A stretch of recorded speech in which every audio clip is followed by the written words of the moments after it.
HMPV हा जुनाच virus आहे, घाबरून जाऊ नका असं नागपूर जिल्हाधिकाऱ्यांनी आवाहन केलेलं आहे। HMPV मध्ये कोरोना सदृश लक्षणं आढळतात, त्यामुळे दहशत निर्माण झालेली आहे। मात्र घाबरून जाण्याचं कारण नाही। HMPV हा जुनाच आहे असल्यामुळे घाबरून जाण्याचं कारण नाहीये असं नागपूरच्या जिल्हाधिकाऱ्यांनी म्हटलंय।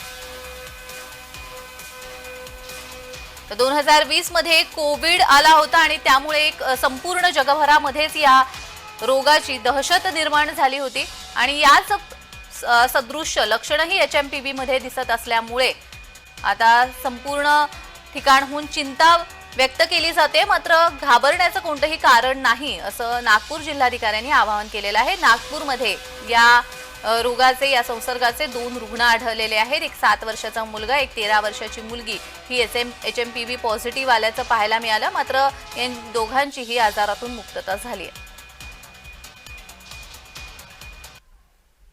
दरम्यान HMPV व्हायरस म्हणजे नेमकं काय पाहूयात।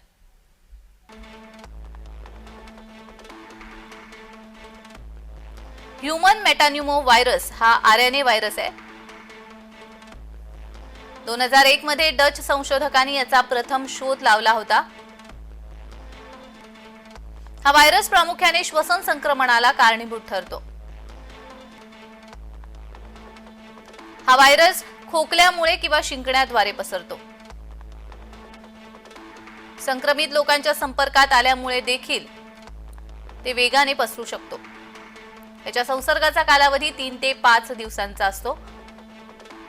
हिवाळ्यामध्ये सर्वात सामान्य आहे।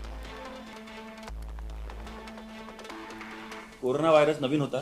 हा जो ह्यूमन मेटान्युमोनी व्हायरस आहे हा 2001 पासून आहे। नीदरलँडमध्ये हा आयडेंटिफाय झालेला होता आणि सध्या याच्यामुळे मुलांमध्ये फ्लू सारखे सिम्पटम्स येतात। हा नवीन व्हायरस नाही आहे, हा जुनाच व्हायरस आहे। जर आपण रिसर्च केला, जर आपण पबमेड सारख्या किंवा काही मेडिकल लिटरेचर वाचत, हा व्हायरस जुना आहे।